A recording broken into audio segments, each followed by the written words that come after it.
Hey, welcome to my channel. Thank you so much for being here. If you like what you hear, please subscribe to this channel.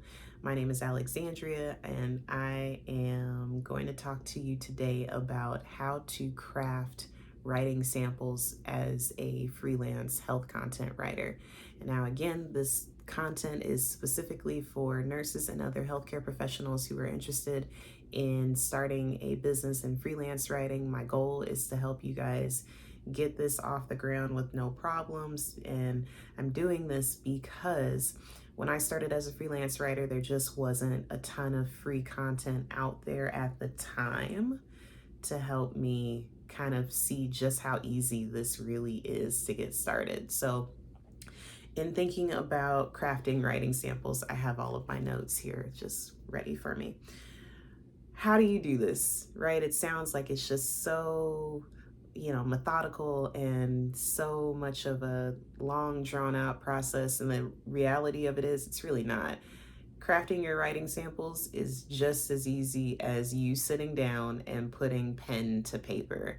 And when you sit down and you start to really think about what you're going to write about, this is when it's a good time to really just kind of let the creative juices flow. And that's easier than it sounds too, because I'm not that creative. I'm not even going to lie to you.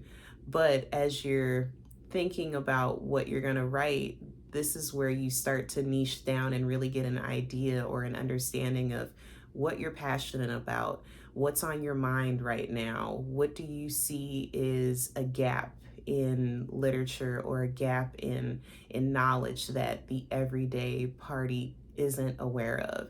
And this is where you just kind of go, because it's going to give you a bunch of ideas of where you might be a subject matter expert and can write article after article after article. And if you're not sure about what you're interested in writing about in the beginning, don't worry about it. You're going to get, I'm sure, a lot of influence from other freelance writers that you're following and other articles that you see that are written by other nurses or other healthcare professionals. All of that will draw inspiration for you. But my first recommendation is to just sit down and start writing. Start thinking about all the ideas that are, or the topics that are on your mind, and then start Google searching where that content is and identify from there what's missing. Where can you really kind of add more value, and how are you going to get that content out to the readers? And that's the next thing I want to talk about, which is where to publish. A lot of people really kind of struggle with this because there are so many places to publish, right? It's great to have opportunities to publish in all of these different places, but it can be a little bit intimidating when you have too many options. So I'm going to give you a few places to start that are pretty simple, but obviously do your own research. So the first place that I would recommend that you publish, especially if you're a nurse, is allnurses.com.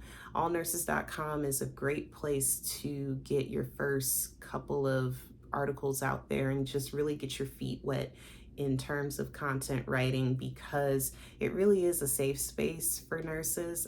They may take content from people who are not nurses. I'm really not sure, but the editorial team over there is great. They will give you a short blurb on how to write for them. Yes, it will be free, but it will be your content, your ideas, your authentic self. So take advantage of it, because this is an opportunity for you to have a published sample piece for your portfolio.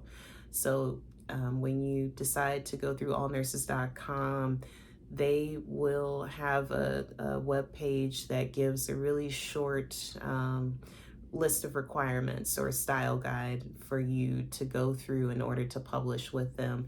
Usually you can get published within a couple of days, and then your article is out there for other nurses and healthcare professionals on that site to see, to comment on, and be sure that you're taking note of what people are saying about your topic or how you're writing, because all of that is feedback for you for future paid articles.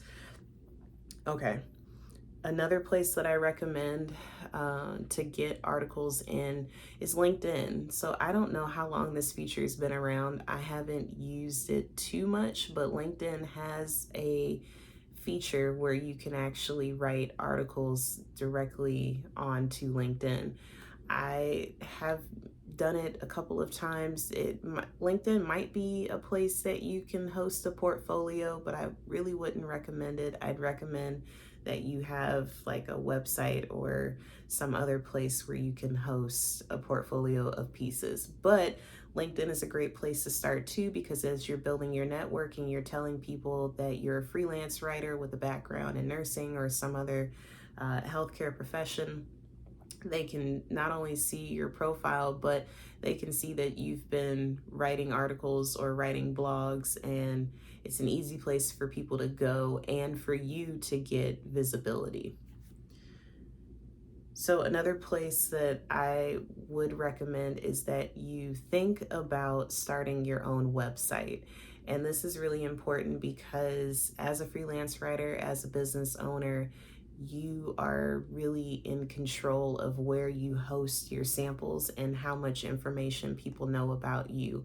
LinkedIn is a cool place to really kind of get your feet wet in terms of creating a profile or an about me section, to really kind of hone into giving people an idea of exactly who you are as a freelance writer or a healthcare professional or, a nurse or whatever.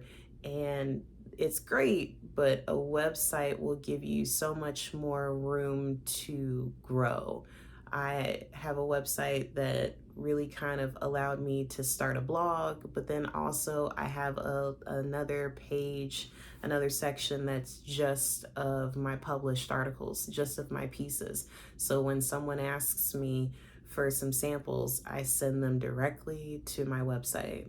Very easy to do. Well, I won't say the easiest thing to do. It took me some time to get my website built. It was not the funnest process, but I'm glad that I did it. And even if you don't want to do it, you can always pay someone to do it or take some lessons to learn how to do it. I actually, for those who might be interested in starting your own website, I chose the platform Wix, but I know a lot of people haven't been too fond of them. Other people have tried, other platforms. So I'd recommend, before I even throw out this laundry list of platforms, that you take some time to think about places or platforms that can assist you with building your website and go from there.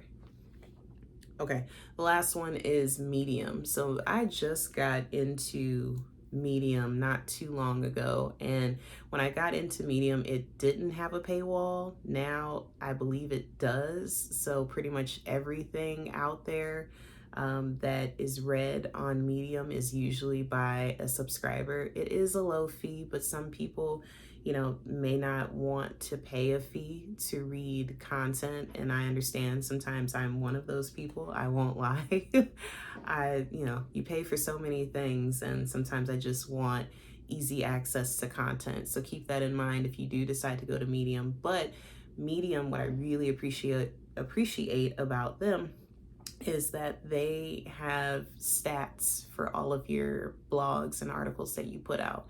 So if you follow that, you can actually see like who's reading your stuff, and or how many people are reading your stuff. Maybe not who, but you can see how many people are reading your content.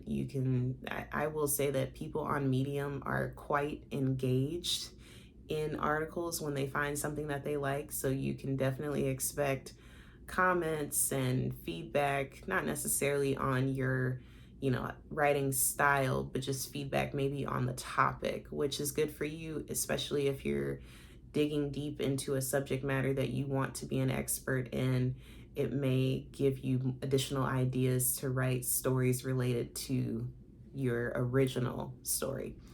So that's it for today. If you liked what you heard, please subscribe to this channel. And if you are a nurse or other healthcare professional interested in becoming a freelance health content writer, I have a course for you. I will leave a link in the description below.